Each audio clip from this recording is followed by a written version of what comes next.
Hello and welcome back. Continuing with our session on data linkage and knowledge sharing, we have Professor Kirsten Vallmuur from Jamieson Trauma Institute at QUT. Kirsten is going to present today on the deeper insights that can be drawn from linked injury data. Over to you, Kirsten.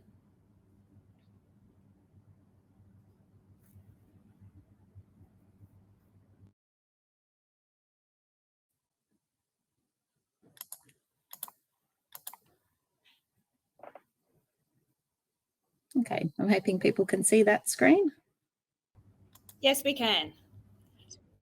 Pop it into presenter mode. Okay, you can see that okay? Brilliant. Okay. Thank you for the opportunity to present today. So I'll be talking about some insights from linked injury data to improve our understanding and prevention of child deaths. So when I was asked to present at the conference on this topic, I had to pause for a moment and decide how best to make use of the 20 minutes to break the topic down. I decided it'd be helpful to first talk a little bit about what we mean by linked data and linked injury data in particular. We've had some good insights from some of the previous presentations, so this will just be some supplementary information to that. I also thought it'd be helpful to discuss how we could use this linked data then to provide a more comprehensive understanding of causes of death, and then tackle how having an understanding of causes of death could then enable more insights to inform prevention. So I'll start with providing some broad background about what we mean by injury data linkage to start with. So two of the valuable resources in data linkage are the international and national data linkage networks. And I've got some links here, and I'm happy for these slides to be shared with attendees as well. So these two links have some really useful resources about processes, links to different linkage units around the world and research papers that have used data linkage approaches. And there's further information about the three main integrating authorities in Australia who provide national data linkage services at these sites as well. So when we're talking about linkage, we're essentially talking about the process which combines information about individuals across a range of data sources, whereby a linkage unit will merge records together which meet certain criteria for a person, and they assign person keys to the relevant records. And then data custodians can provide the content information for those records, minus the person identifiers to researchers and agencies requesting the data. The challenges lies in deciding which records are relevant to the condition of interest and which are irrelevant, particularly in the health area where a person might have multiple interactions with a health service for a range of conditions. So we've recently published a paper to provide some guidance about this, about how to use linked data in the injury field, and it touches on some of these complexities. And we welcome further conversations with anyone in this space that would like to discuss this further as well. So this is just a simplistic example of what we can do in the injury data linkage space. At JTI, we haven't explored community health data in much detail. We tend to use more acute care data, but linkage to community health data sources such as the medical benefits scheme and pharmaceutical benefits scheme are certainly well used in other areas. We've got many studies underway which identify people who have had an injury which has either been attended by a pre-hospital service provider, such as an ambulance or aeromedical retrieval, people who have sought emergency care or been hospitalised for an injury or died from an injury. For these people, we seek all of their records related to that injury event, such as the data from the emergency dispatch system, clinical records captured by paramedics or retrieval services, emergency department clinical records, hospital discharge coded data, death registry data, coronial data, rehabilitation data, and so on. We then seek all records after an index record has occurred, an index event, and follow those patients up for a period of time so we can investigate ongoing health service use for further treatment of injuries, for complications, or even for new injury events. When we bring together data across a range of health data sets, we can get a really comprehensive picture of an injured child's injury event, their clinical journey, and their treatment and outcomes. So, for example, in health data, we get a range of demographic factors. We get information about the times and dates of their service use. We get diagnoses, procedures, information about complications. We can access information about the costs of that treatment, the healthcare costs. We have information about the causes of injuries and the locations where injuries occur. We can also see how people move across different facilities and what their readmission patterns are. So some of the types of questions that we would ask would be things around, firstly, what are the main causes of injury? So we might look across age groups or across regions or across vulnerable groups. We might be interested in looking at what injuries occur and what procedures are performed with those, what the patient journey is across the health system, how often they represent for treatment of the same or new injuries, and so on. So I'd like to apply this knowledge now of linked injury data to how we can use this to improve our understanding of causes of death. So this was just drawing from the Queensland Child Death Report produced by QFCC.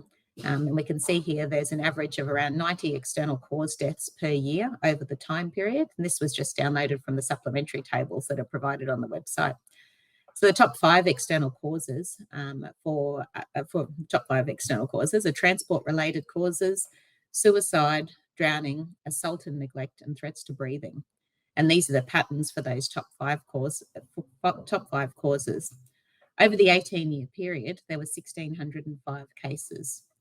Identifying significant risk factors and patterns in a cohort of 1,600 odd cases is challenging, and findings, it's particularly difficult where we've got small numbers of cases to look at what risk factors may be. We may get artificial findings with a small case load like that. So how do we broaden our understanding of the factors contributing to serious injuries and death? So firstly, just to set the scene for the data, I'll be referring to for the next few slides. I'll be drawing on data we've compiled for a larger injury study where we've examined injured patient journeys, treatments, and outcomes at JTI. So essentially, the data that we've compiled includes all injury-related presentations to emergency departments and hospitalisations in Queensland between 2012 and 2017, and all of the follow-up injury care. The cases were selected if they had an ICD code in the range SOO to T75 or T79, which are the common ones used when we're talking about community injury. And that had to be a principal diagnosis at ED or for hospital. And then we sought all follow-up care records for patients as long as they met one of those criteria. We've got, for this data, we're looking at all ages, but for this presentation, I've extracted children under the age of 18. And our data is currently being updated to include data up to the end of 2021. So we've got a longer time frame of data, but this is only on the 2012 to 2017 data. The data linkage was kindly performed by the Queensland Health Statistical Services Branch Data Linkage Unit, who have been mentioned here previously. So at a basic level, even in the absence of data linkage, and this is purely just looking at the numbers of ED presentations and injury hospitalisations that we had in our data set, the average per annum. So at a basic level, in the absence of data linkage, we can see the extensive amount of cases and information that could be provided from non-fatal injuries just by the sheer size of the difference. So across the 6 years of data for which we have injury, when we look at those 6 years, the average per year number of deaths in 2012 to 2017 was around 80 deaths per year. We had around 20,000 injury hospitalisations. This is just Queensland alone. And we had around 115,000 emergency department injury presentations in Queensland alone for children under the age of 18 years. So in other words, for every death, we have around 250 injury hospitalisations and almost 1,440 injury-related emergency presentations. Looking at the trends over time, we can see the rising number of both emergency presentations and hospitalisations. Deaths are also on this graph in red, but due to the sheer size difference, we can't even see those, the red colours on this slide. Circling back to the graph that I had at the start, the top 5 external causes of death, just note the numbers on the x-axis here for the number of child deaths. I've examined the data we have for children in our data set and grouped the external causes and intent into similar categories. We actually use quite different categories, still ICD in hospital, but we'll often describe things more in terms of the mechanisms and intent separately. With the death data, intent and mechanisms when describing child deaths are often grouped in together into categories. So I've replicated that with the hospital data and grouped our data in that same way so that we can represent it as transports, assaults, threats to breathing, intentional self-harm and drowning. So intentional self-harm equivalent to suicide and drowning.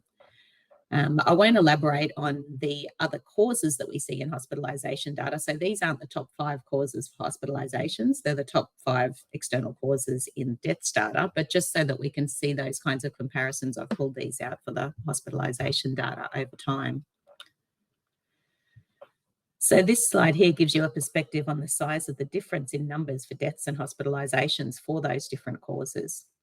It's challenging to see the patterns because of the differences, but hopefully it demonstrates the opportunities that are apparent in delving into the data sources to understand those broader patterns around causes of injury deaths that could be drawn out if we were to also look at hospitalisation deaths.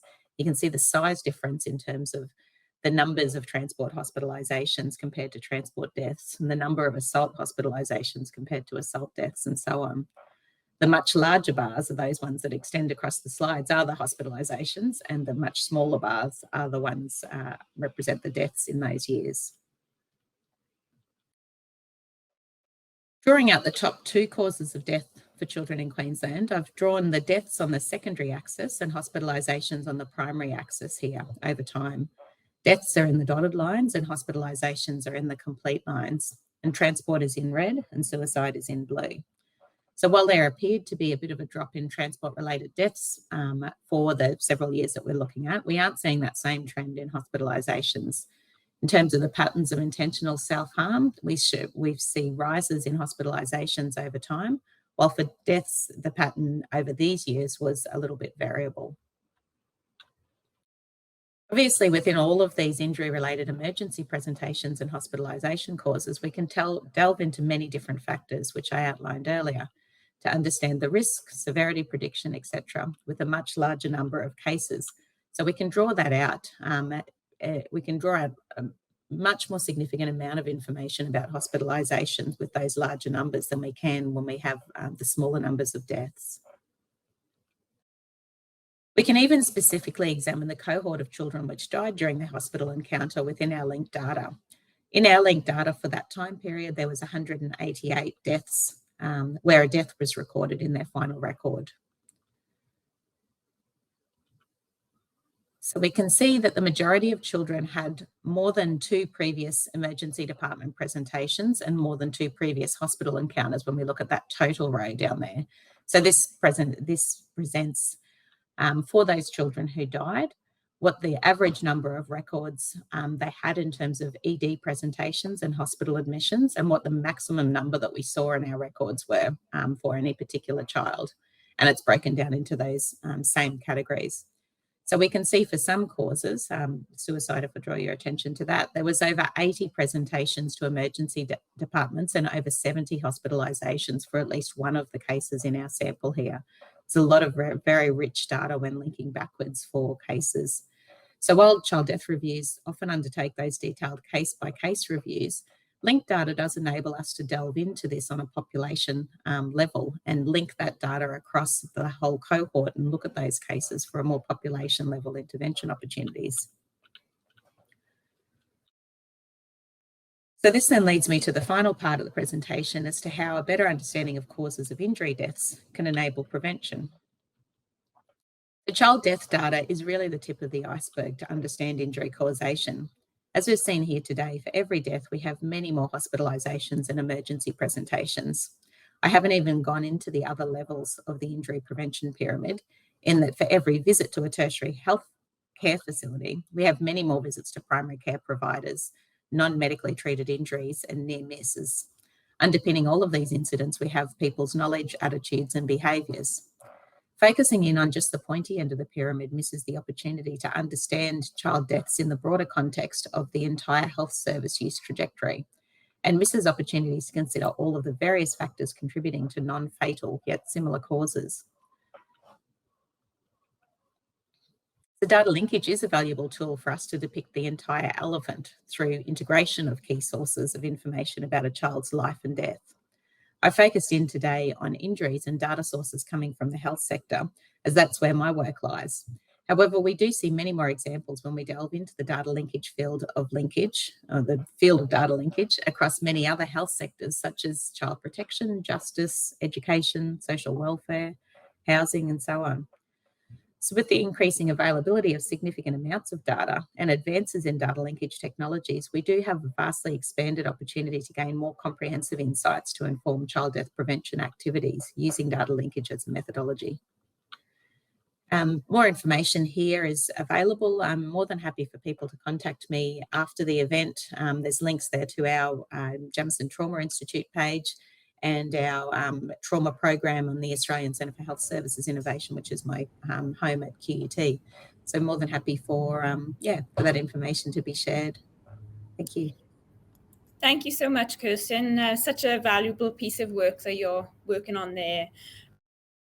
Kirsten is unable to stay for the question and answer session at the end, but we will happily pass on those questions and get responses back to people if you want to still continue to post in the Q&A section.